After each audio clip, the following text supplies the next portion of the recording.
What is kinetic theory of matter. अब हम ये पढ़ेंगे, तो इससे पहले काइनेटिक वर्ड का मीनिंग जानिए। काइनेटिक वर्ड का मीनिंग होता है मूवमेंट या motion. The word kinetic means related to movement और मोशन। कहीं पर भी अगर काइनेटिक वर्ड आ रहा है मतलब कि वो किससे रिलेटेड है, मूवमेंट से। कोई एक चीज़ वन प्लेस से दूसरी प्लेस पर जा रही है, तो ये जो मूवमेंट हो रहा है, ये इस मूवमेंट को डिफाइन करने के लिए हम काइनेटिक वर्ड का यूज़ करते हैं। कहीं पे भी काइनेटिक वर्ड आ रहा है मतलब कि वो किससे रिलेटेड है, किस तरफ इशारा कर रहा है वो वर्ड, मोशन से, मूवमेंट की तरफ इशारा कर रहा है। अब सेकेंड टॉपिक पढ़ेंगे हम। पहले kinetic energy. Kinetic theory of matter को समझने से पहले हम पढ़ेंगे kinetic energy. Kinetic energy is the energy which causes motion of a particle. कोई भी सब्सटेंस अगर मूव कर रहा है तो मतलब कि उसके पास क्या है, काइनेटिक एनर्जी है। किसी भी सब्सटेंस को, किसी भी पार्टिकल को मूव करने के लिए काइनेटिक एनर्जी की ज़रूरत होती है। तो अगर किसी भी सब्सटेंस के पास काइनेटिक एनर्जी है, दैट मीन्स वो ईजिली मूव कर सकता है। अब हम पढ़ेंगे what is kinetic theory of matter. तो वर्ड काइनेटिक का मतलब समझ में आ गया, it is related to movement of a particle. कहीं पे भी काइनेटिक वर्ड यूज़ हो रहा है मतलब कि वो मूवमेंट की तरफ इशारा कर रहा है, किसी पार्टिकल का मूवमेंट हो रहा है। Kinetic theory of matter explains the motion of molecules in the 3 states solid, liquid and gas.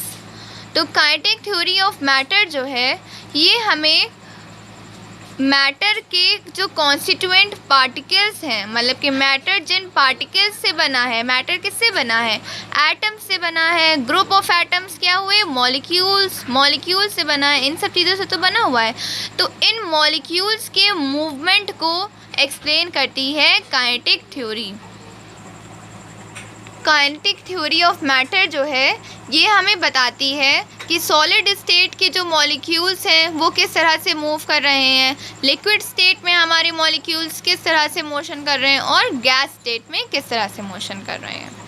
तो अब पढ़ते हैं main postulates of kinetic theory of matter.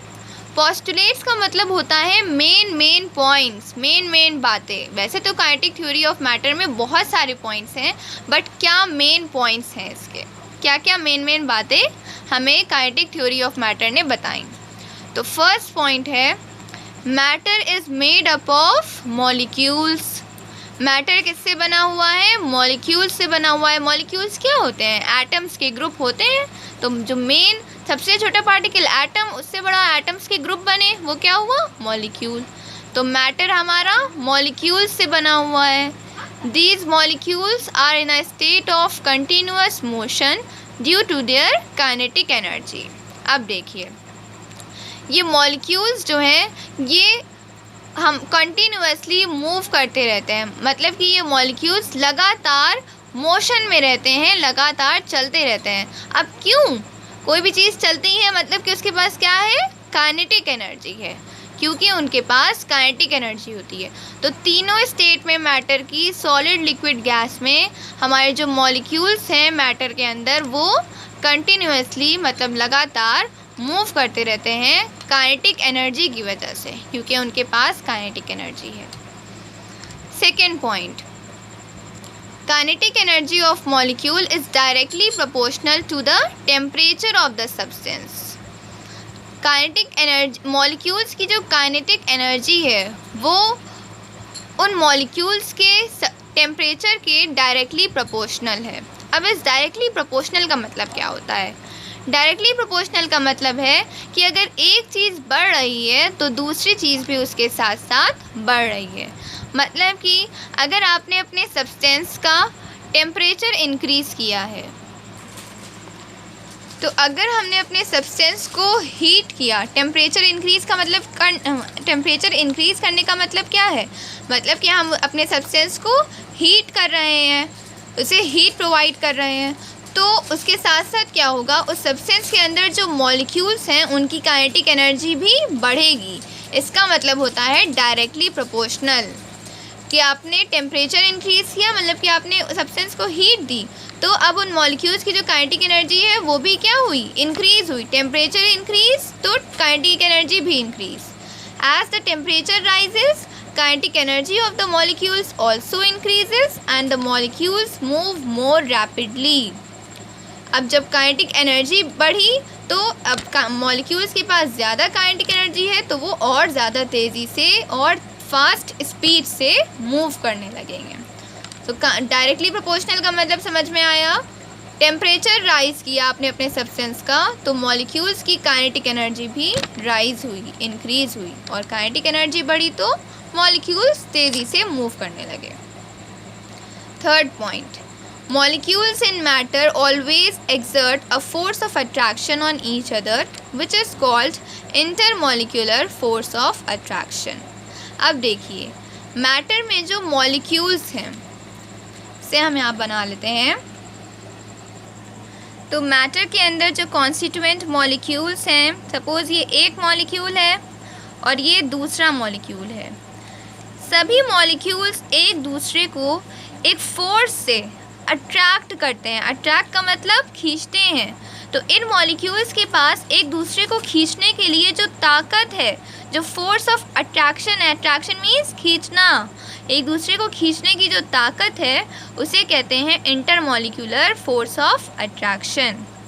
तो मैटर के अंदर जो मॉलिक्यूल्स हैं वो लगातार एक दूसरे को अट्रैक्ट करते रहते हैं, एक दूसरे पर एक फोर्स लगाते रहते हैं, और इस फोर्स को क्या कहते हैं, इंटरमॉलिक्यूलर फोर्स ऑफ अट्रैक्शन।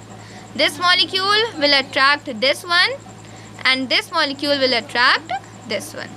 इस तरह से सभी मॉलिक्यूल्स एक दूसरे को अट्रैक्ट करते रहते हैं, मतलब कि खींचते रहते हैं एक ताकत से, उसे कहते हैं इंटरमॉलिक्यूलर फोर्स ऑफ अट्रैक्शन।